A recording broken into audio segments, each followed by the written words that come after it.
Hi. So everybody who's really talented would mostly be a very sovereign person, which means that they will clearly tell you that this is who I am, this is what I'm not, and this is what I bring on the table, this is what I don't bring on the table.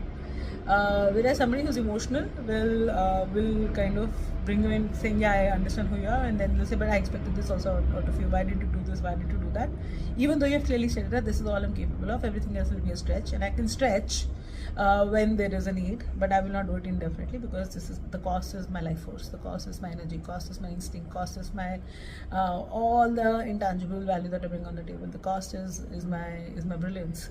But very few people kind of stay away from manipulating this gray zone of, okay, this is what this person brings on the table. It's the need of the hour for them to do whatever is needed for the purpose that you guys have come together for.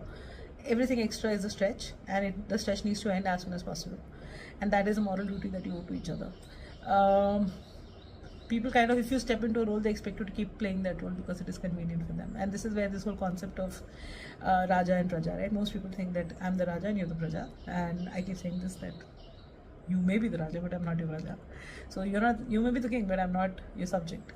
And this is not the easiest thing for most people to digest because most people are takers, or even if they give us, there's an ulterior motive attached to the giving. It's not just for the heck of it.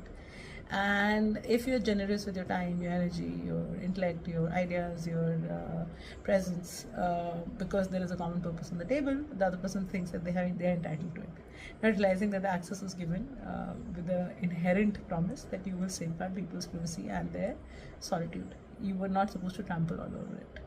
Now this is all very hard at work, but this is very critical because people who have finer skills, who have more nuanced skills, who have composite skills, need time and space. They need to integrate, and they will allow lots of thousand cuts, but there'll come a point at which they're like, okay, enough, because one more cut and I'll die. And they try to tell you in their own way because they may not be the most obvious tellers of this line, but you'll behave as if you're surprised by it because it was all about you, right? You're the Raja.